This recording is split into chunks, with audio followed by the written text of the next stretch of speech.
السلام علیکم ورحمۃ اللہ وبرکاتہ۔ میں عبداللہ آج اس پروگرام کا ناظم ہونے کی حیثیت سے آج بروز اتوار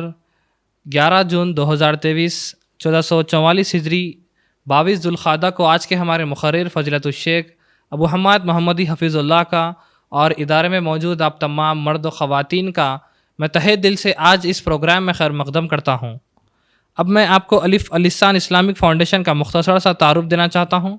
الف السان اسلامک فاؤنڈیشن ایک دینی ادارہ ہے جس میں دینی بیانات، اصلاحی بیانات، Islamic workshop, Islamic training program, Islamic kids camp, اسی طریقے سے فری قرآن اور اسلامک لٹریچر کوریئر کے ذریعے سارے ہندوستان میں نان مسلم بھائیوں کو بھیجا جاتا ہے الحمدللہ۔ الف ٹی وی کے لیے علماء کے دینی بیانات کے ریکارڈنگز کیے جاتے ہیں۔ شرعی سوالات یا مسائل آسک این عالم کے مخصوص نمبر پر آپ تمام سوالات کر سکتے ہیں، جس کا واٹس ایپ نمبر ہے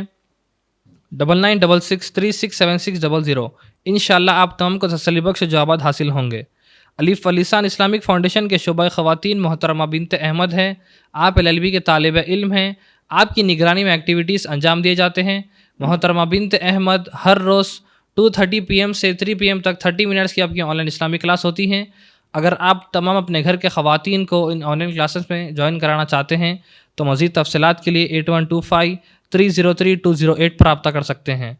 الف ٹرسٹ کے تحت ہر منگل ریشن ڈسٹریبیوشن، ہر جمعہ food distribution, old age home میں lunch arrangement, government children hospitals میں فروٹ ڈسٹریبیوشن اور ہر سرما کے موسم میں بلینکٹس ڈسٹریبیوشن کیا جاتا ہے الحمدللہ۔ خانس ایڈوکیٹس اینڈ ایسوسیٹس کی جانب سے legal awareness program, free matrimonial counselling اور لیگل گائیڈنس لاء اسٹوڈنٹس کیا جاتا ہے۔ اگر لاء سے متعلق آپ تمام یوٹیوب پر ویڈیوز دیکھنا چاہتے ہیں تو ایڈوکیٹ نظام صاحب کے ویڈیوز موجود ہے، آپ تمام دیکھ سکتے ہیں۔ اب میں بنا کسی تاخیر کے آج کے ہمارے مقرر فضیلت الشیخ ابو حماد محمدی حفیظ اللہ کا مختصر سا تعارف آپ تمام کو دینا چاہتا ہوں۔ آپ نے جامعہ منصورہ مالیگاؤں سے فارغت حاصل کیے ہیں اور اب آپ فی الحال کلیۃ الطیبات اپل حیدرآباد میں مدرس کی حیثیت سے خدمت انجام دے رہے ہیں، اور الحمدللہ سے حیدرآباد شہر میں جمعہ خطبہ اور دروس بھی ہوتے ہیں شیخ کے۔ اب میں بنا کسی تاخیر کے آج کے ہمارے مقرر فضیلت الشیخ ابو حماد محمدی حفیظ اللہ کو دعوت دیتا ہوں کہ اپنا بیان آغاز کرے بعنوان تذکرہ اسماعیل علیہ السلام۔ فضیلت الشیخ ابو حماد محمدی حفیظ اللہ۔ السلام علیکم ورحمۃ اللہ وبرکاتہ۔ الحمد للہ رب العالمین والصلاة والسلام علی سید المرسلین نبینا محمد صلی اللہ علیہ وسلم وعلی آلہ وصحبہ اجمعین ومن تبعہم بإحسان الی یوم الدین، اما بعد۔ قال اللہ تبارک وتعالی فی القرآن المجید والفرقان الحمید، فاعوذ باللہ السمیع العلیم من الشیطان الرجیم، بسم اللہ الرحمن الرحیم۔ واذکر فی الکتاب اسماعیل انہ کان صادق الوعد وکان رسولا نبیا وکان یأمر اہلہ بالصلاة والزکاة وکان عند ربہ مرضیا۔ الف ٹی وی کے ناظرین، معزز سامعین و سامعات، میرے دینی و ملی بھائیوں، اللہ رب العالمین کا بڑا ہی شکر و احسان ہے کہ اس نے ہم اور آپ کو پھر ایک بار ایک دینی مجلس میں اکٹھا ہونے کا موقع نصیب فرمایا، کیونکہ ہر نیکی، ہر خیر کے کام اللہ رب العالمین کی توفیق سے ہی ممکن ہے۔ اس پر ہم اللہ رب العالمین کے شکر گزار ہیں۔ ناظرین، آج کے اس ایپیسوڈ میں ہم انشاءاللہ العزیز آپ کے سامنے سیدنا اسماعیل علیہ السلام کی زندگی کے متعلق کچھ باتیں کریں گے۔ سیدنا اسماعیل علیہ السلام کی زندگی کے متعلق تذکرہ اس لیے بھی زیادہ اہم ہے کیونکہ پیارے نبی صلی اللہ علیہ وسلم کے جد امجد ہیں۔ پیارے نبی صلی اللہ علیہ وسلم کا خاندان، آپ کا تعلق اسی سے ہے، اور نبی صلی اللہ علیہ وسلم اور سارے عرب کے لوگ سیدنا اسماعیل علیہ السلام سے ہی پھیلے ہوئے ہیں۔ جیسا کہ حدیث میں حضرت ابو ہریرہ رضی اللہ تعالیٰ عنہ کہتے ہیں کہ بڑی لمبی حدیث ہے صحیح بخاری کی، پوری حدیث کی تفصیلات بیان کرنے کے بعد کہتے ہیں کہ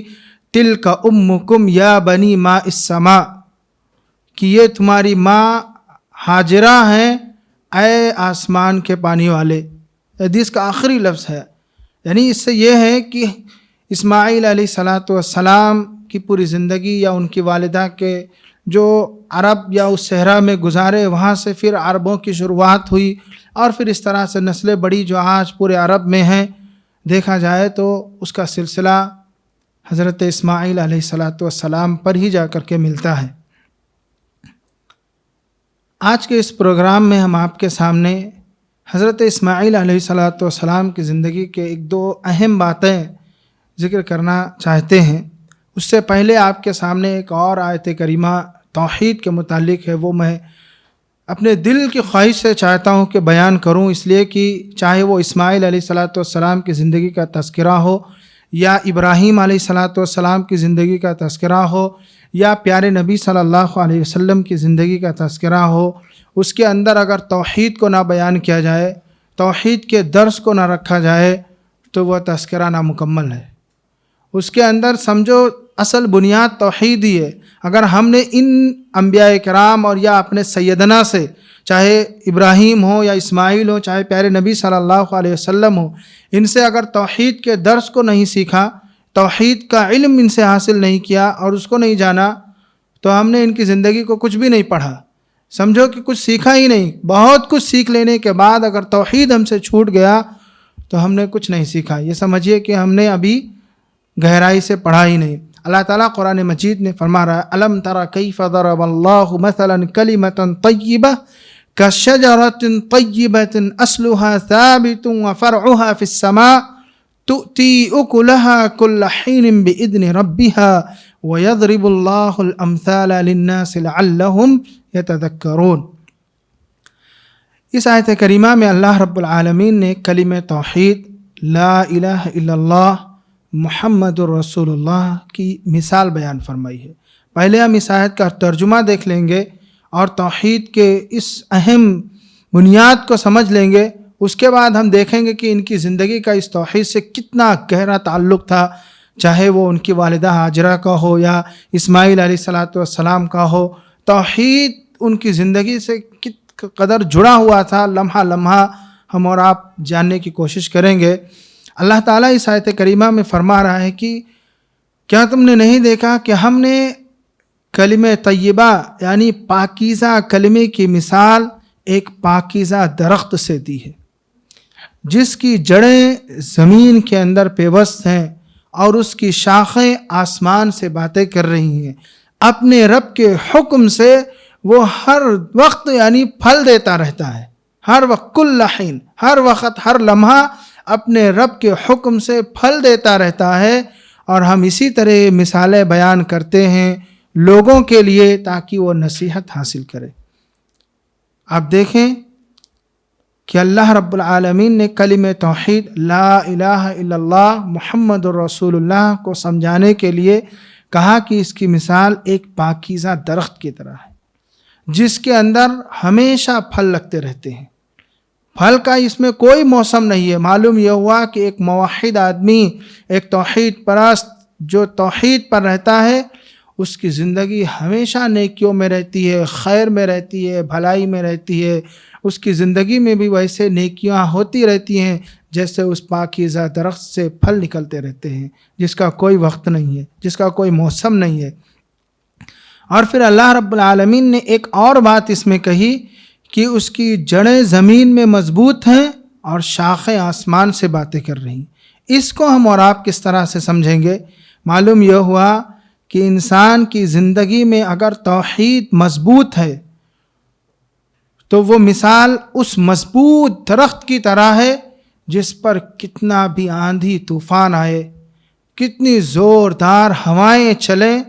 وہ درخت نہیں گرتا۔ جس درخت کی جڑیں زمین میں مضبوط رہیں گی وہی درخت آسمان کی بلندیوں تک جاتا ہے، وہی درخت اونچا ہوتا ہے۔ اور اس کی مثال توحید کی ہے کہ انسان کی زندگی میں اگر توحید مضبوط ہے، اس کے دل و دماغ میں توحید کی نعمت، اس کی برکت، اس کی اہمیت مضبوط ہے، تو پھر ایسی صورت میں اس پر آنے والے تمام مسائل، پریشانیاں، مشکلات اور سب کچھ برداشت کر لے گا۔ اسماعیل علیہ السلام کی زندگی یا ان کی والدہ یا ان کے والد ابراہیم علیہ السلام کی زندگی میں کتنے مسائل تھے، کتنی آزمائشیں تھیں۔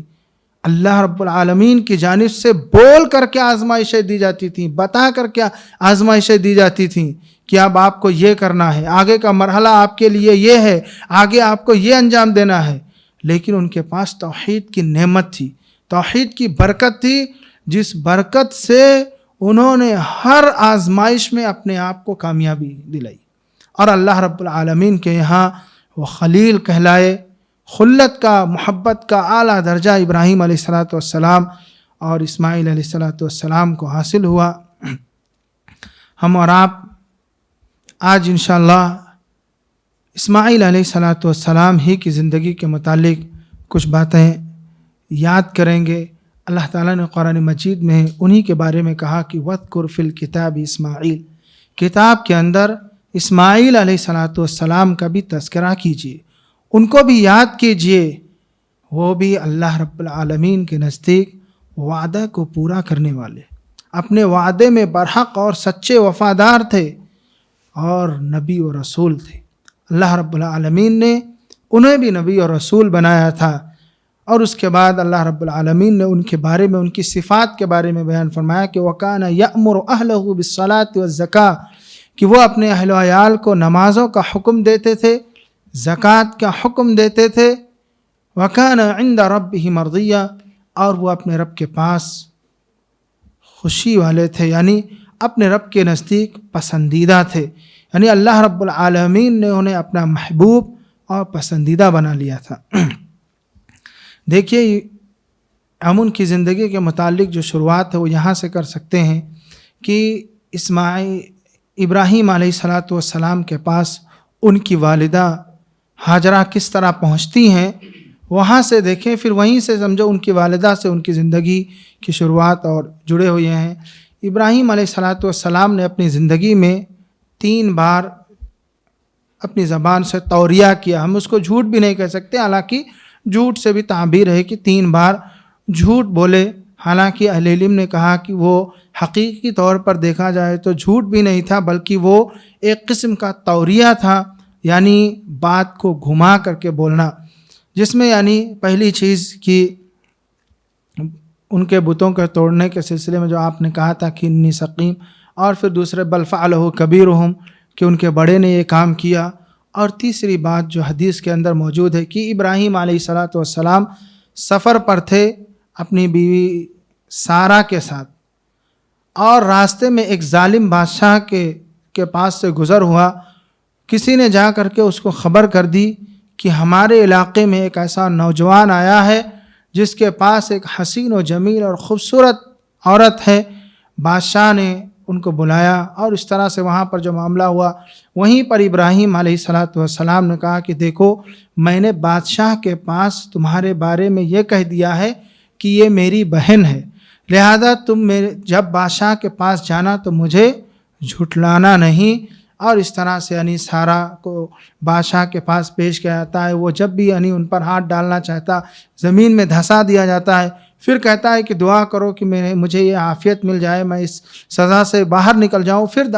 دوبارہ اس کی نیت خراب ہوتی ہے، پھر اس نے پکڑنا چاہا، پھر زمین میں دھسا دیا جاتا ہے۔ اس طرح سے حدیث کے اندر ہے کہ کئی بار یہ واقعہ ہوتا ہے، اور پھر وہاں سے یعنی وہ اپنے لوگوں سے کہتا ہے کہ تم نے مجھے میرے پاس انسان نہیں بلکہ شیطان لے کر کے آئے ہو، اور پھر اس طرح سے یعنی وہاں سے وہ ایک لونڈی کو دیتا ہے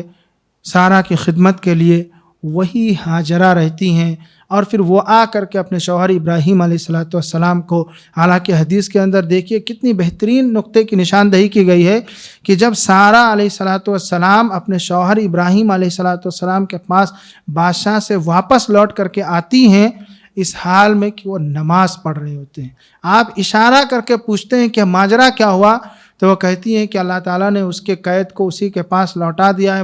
یعنی وہ ناکام ہو گیا ہے، اور اس نے خدمت کے لیے اس لڑکی کو دیا ہے۔ اب دیکھیے اس لڑکی کے متعلق بہت ساری باتیں کہی جاتی ہیں، حدیث کے اندر تو ایسی کوئی وضاحت موجود نہیں ہے. بعض لوگ کہتے ہیں کہ وہ بادشاہ کی بیٹی تھی جو دیے تھے، اور بعض لوگوں نے کہا کہ وہ ایک عام سی عورت رہی ہوں گی. خیر اس کے متعلق مجھے بھی کوئی تحقیقی معلومات نہیں ہے، اور ہم نہ اس متعلق کوئی چیز کہہ سکتے ہیں، کیونکہ بعض اہل علم نے کچھ کہا ہے، بعض اہل علم نے کچھ کہا ہے. البتہ یہ بات بالکل کنفرم ہے کہ وہیں بادشاہ نے ہاجرہ کو دیا تھا سارہ کی خدمت کے لیے، اور پھر سارہ علیہ السلام نے لا کر کے یعنی ابراہیم علیہ السلام کے سامنے پیش کر دیا تھا. اور اس کے بعد کیا ہوا کہ انہوں نے ان کو آزاد کیا، اور اس کے بعد ان سے نکاح کر لیا تھا، اور پھر وہ فلسطین میں الخلیل نامی مقام پر جا کر کے رہنے لگے تھے، جو اس وقت مقام الخلیل ہے فلسطین کے اندر. وہاں پر ابراہیم علیہ السلام رہنے لگے تھے. حدیث کے اندر آتا ہے کہ جب وہ 86 سال تقریباً 86 سال کی عمر ان کی ہوئی، اور پھر اللہ رب العالمین سے انہوں نے رب حب لی من الصالحین کہہ کر کے دعا مانگی، تو اللہ رب العالمین نے انہیں بیٹے کی بشارت سنائی تھی. فبشرناہ بغلام حلیم، یہ اسماعیل علیہ السلام کی صفت سی. اور بعض روایتوں میں آتا ہے کہ شاید علامہ ابن کثیر رحمہ اللہ نے اپنی کتاب البدایہ والنہایہ کے اندر یہ نقل کیا ہے کہ اللہ رب العالمین نے ہی اسماعیل یہ نام بھی بتلایا تھا کہ یہی بچہ پیدا ہوگا اور اس کا نام اسماعیل رکھا جائے گا. علامہ ابن کثیر رحمہ اللہ نے لکھا ہے، مجھے اس کی تحقیق کے متعلق معلوم نہیں کہ یہ کہاں تک صحیح ہے، لیکن یعنی اسماعیل علیہ السلام کی ولادت کے متعلق یعنی یہ خبر ملتی ہے کہ فبشرناہ بغلام حلیم. اور پھر وہاں پر علامہ ابن کثیر رحمہ اللہ نے یہ بات بھی لکھی ہے کہ جب ہاجرہ علیہ السلام کے پیٹ میں بچے کی خوشخبری ملتی ہے، اور ان کو جب محسوس ہوتا ہے کہ ہاں وہ حمل سے ہو گئی ہے، تو ان کے دل میں تھوڑی سی یعنی ایک عجیب سی کیفیت ہو جاتی ہے، جبکہ اس وقت ابھی سارہ کو کسی بچے کی کوئی خوشخبری نہیں تھی، اور نہ ہی کسی طرح کی کوئی معاملہ تھا. اور پھر وہ اپنے دل میں جو ایک طرح کی کیفیت محسوس کر رہی تھی، اس کے متعلق سارہ نے کہا کہ دیکھو ہاجرہ اس طرح کر رہی ہیں، لہذا ان کے متعلق ان کو ڈانٹ ڈپٹ کرو. یعنی ایک چڑھانے جیسا رہتا ہے، ایک عورت کو ہوا دوسرے کو نہیں ہوا، تو وہ کیفیت یعنی ان کے اندر ہوئی تھی. تو ابراہیم علیہ السلام نے ان کی سرزنش کی تھی، اور پھر وہ چھپ کر کے ایک جگہ چھپ گئی تھیں. پھر بعد میں فرشتے نے آ کر کے ان کو خوشخبری سنائی کہ دیکھیے آپ کے یہاں جو بچہ پیدا ہوگا وہ اللہ رب العالمین کے یہاں بڑا ہی معزز اور محترم ہوگا. اور ساری تفصیلات ہیں. غرض بتانے کا مقصد یہ ہے کہ یہاں پر پھر حضرت اسماعیل علیہ السلام کی ولادت ہوتی ہے. اب ہم اور آپ یہ دیکھیں کہ رہتے ہیں کچھ دن، ابھی بچہ دودھ پیتا ہی ہے کہ ایک دوسری آزمائش جو ابراہیم علیہ السلام کے شروع ہوتی ہے. عبداللہ ابن عباس رضی اللہ تعالیٰ عنہما حدیث کے اندر جہاں سے حدیث کی شروعات ہوتی ہے، کہتے ہیں کہ کان ابراہیم و بین اہلہ ما کان، یعنی ابراہیم علیہ السلام اور ان کی بیوی کے درمیان جو کچھ بھی ہوا. اب اہل علم نے اس مسئلے کو کہا کہ حدیث کے اندر کوئی صراحت نہیں ہے کہ ما کان کا کیا ترجمہ کیا جائے، کہ جھگڑا ہو گیا یا کوئی بات چیت ہو گئی یا کچھ معاملہ ہوا. لیکن ایک ترجمہ کرنے والے نے اس میں یہ ترجمہ کیا کہ ابراہیم علیہ السلام اور ان کی بیوی کے درمیان کچھ انبن ہو گئی، لہذا ابراہیم علیہ السلام اللہ، اور حدیث کے اندر ہے کہ اللہ رب العالمین کے حکم اور اس کی اجازت سے یعنی خانہ کعبہ کے پاس اس وادی غیر ذی زرع جہاں ریگستان علاقہ تھا، وہاں پر یعنی اس شیرخوار بچے کو چھوڑنے کے لیے جاتے ہیں، اور وہ اسماعیل علیہ السلام ہوتے ہیں. یہ بتانا مقصد ہے، کیونکہ یہاں ہم اور آپ یہ جان لیں کہ آج بھی یہودیوں کا عقیدہ یہ ہے کہ جس بچے کو چھوڑ کر کے آئے تھے ابراہیم علیہ السلام، وہ اسماعیل علیہ السلام نہیں تھے، یا جس بچے کی قربانی دیے وہ اسماعیل علیہ السلام نہیں ہوتے، اسحاق علیہ السلام ہیں. یہ آج بھی یہودیوں کا عقیدہ ہے. اس لیے اس مسئلے کو ہم اور آپ یہ جانتے ہوئے چلیں. وہ آج بھی اپنے یہاں یہی چیز لوگوں کو بتاتے ہیں کہ ابراہیم علیہ السلام نے اسحاق کو چھوڑ کر کے آئے تھے، اور جو بچے کی قربانی دیے وہ اسحاق علیہ السلام تھے، اس لیے کہ اسماعیل علیہ السلام ان کی نسل سے نہیں ہوتے، یعنی باپ کی طرف سے تو ہیں لیکن ماں کی طرف سے نہیں ہوتے. اس طرح سے یعنی وہ معاملہ اور یہ دشمنی پیارے نبی صلی اللہ علیہ وسلم سے بھی اسی بنیاد پر ہوئی تھی کہ نبی صلی اللہ علیہ وسلم اسماعیل علیہ السلام کی جانب سے نبی بنائے گئے، ان کے خاندان ان کی نسل سے، اور اسحاق علیہ السلام سے عیسیٰ علیہ السلام، موسیٰ علیہ السلام اور دیگر جو انبیاء کرام کا سلسلہ ہے پورا، وہ یعنی اسحاق علیہ السلام کی ذریت اور ان کی نسل سے ہے۔ اور یہودیوں کی رنجش اور یہ غصہ یا یہ کہیں کہ دشمنی اسی بنیاد پر ہے۔ خیر، بیٹے کی بشارت۔ اب آپ کے سامنے دوسرا جو پہلو ہے کہ وہاں پر ابراہیم علیہ السلام جو چھوڑ کر کے جاتے ہیں، اسماعیل علیہ السلام، ان کی والدہ کس کیفیت کس حالت میں رہتی ہیں، ساری تفصیلات ہم اور آپ جانتے ہیں کہ پانی مشکزہ کس طرح ختم ہوتا ہے اور صفا مروہ کے کس طرح وہ چکر لگاتی ہیں، اور اللہ رب العالمین نے تمام حاجیوں کے لیے وہ ایک طرح سے مشروع قرار دے دیا۔ ان کی اس یاد کو جو انہوں نے اپنے بچے کی جان بچانے کی خاطر اور اس کو دودھ پلانے کی خاطر جو ایک ماں کی تڑپ، ایک ماں کی محبت جو اس طرح سے یعنی اللہ رب العالمین کو ان کی یہ ادا بہت پسند آئی، اور اس کو حج اور عمرے کے ساتھ اس کو یعنی مشروع قرار دیا، اور اس طرح سے یعنی ایک دین کا ایک حصہ قرار دیا۔ غرض آپ کے سامنے ایک اہم بات یہ رکھنی تھی کہ دیکھیے، اللہ رب العالمین نے جب ابراہیم علیہ السلام کو بیٹے کی خوشخبری سنائی، بیٹے کی ولادت ہوئی، تو انہوں نے اللہ رب العالمین کا شکر ادا کیا اور یہ دعا پڑھی، الحمدللہ الذی وہب لی علی الکبر اسماعیل و اسحاق ان ربی لسمیع الدعاء، کہ تمام تعریف اس اللہ رب العالمین کے لیے ہے جس نے بڑھاپے کی حالت میں اسماعیل اور اسحاق عطا فرمائے۔ ان ربی لسمیع الدعاء، بے شک میرا رب دعاؤں کو سننے والا ہے۔ اس آیت کریمہ سے آج کے درس میں یہ سیکھنا ہے کہ جب بھی اللہ رب العالمین کی جانب سے ہمیں کوئی بھی نعمت ملے، اس پر اللہ رب العالمین کا شکر بجا لینا ہمارے اوپر واجب ہو جاتا ہے، ہمارے لیے ضروری ہو جاتا ہے۔ یہی انبیاء کی سنت تھی، یہی پیارے نبی صلی اللہ علیہ وسلم کا طریقہ تھا۔ لیکن اب ہم اور آپ اپنے سماج اور معاشرے میں دیکھیں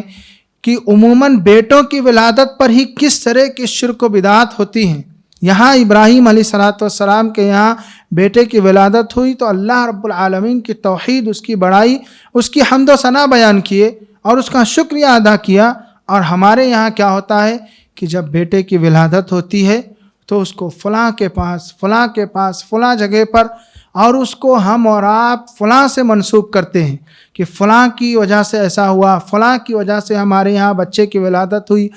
ناظرین یاد رکھیے، یہ ساری چیزیں شرک ہے۔ تقویۃ الایمان کے اندر شاہ اسماعیل شہید رحمہ اللہ نے انہی چیزوں کے متعلق بڑی تفصیل سے لکھی ہے اور کہا ہے کہ اللہ رب العالمین کے ساتھ شرک کی ہمارے سماج اور معاشرے میں ایک شکل یہ بھی ہے کہ جب بچے کی ولادت ہوتی ہے تو امام بخش، پیر بخش، داتا بخش، یہ اس طرح کے نام رکھتے ہیں۔ یہ نام بھی شرکیہ ہیں، یعنی یہاں مطلب یہ ہوا کہ امام نے اس کو بخشا، فلاں چیز نے ان کو بخشا، فلاں کی جانب سے بچے کی ولادت ہوئی۔ یوں سمجھیے کہ نام رکھنے میں بھی آج ہمارے سماج اور معاشرے میں کس طرح سے شرک و بدعات پائے جاتے ہیں کہ بچہ ہوا دینے والا اللہ رب العالمین اور پھر کسی اور کی ہم اور آپ گن گاتے ہیں۔ تو یہاں پر یعنی معلوم یہ ہوا کہ اللہ رب العالمین کی حمد و ثنا، اس کی تعریف اور اس کا شکر کسی بھی نعمت کے ملنے پر ہونی چاہیے۔ اسی طرح سے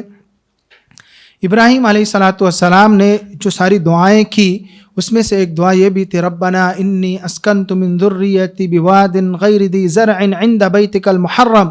ربنا لیقیموا الصلاة فاجعل افئدة من الناس تہوی الیہم وارزقہم من الثمرات لعلہم یشکرون۔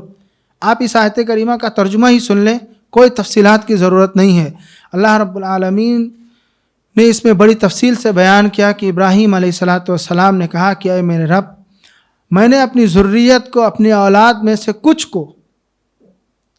جس میں سے اسماعیل علیہ السلام اور ان کی والدہ تھیں، سارہ، اور وہ اسحاق علیہ السلام نہیں تھے، وہ سب فلسطین میں ہی رہتے تھے، کہا کہ میں نے اپنی ذریت میں سے کچھ کو تیرے گھر کے پاس ایسی جگہ پر جہاں ویران ہے، کچھ بھی آبادی نہیں، کوئی پیڑ پودے نہیں، کوئی چھاؤں نہیں، وہاں پر میں نے بسایا ہے۔ آپ دیکھیں کہ اس میں دو اہم باتیں ہیں۔ پہلی چیز، ربنا لیقیموا الصلاۃ، اے ہمارے رب، تاکہ یہ لوگ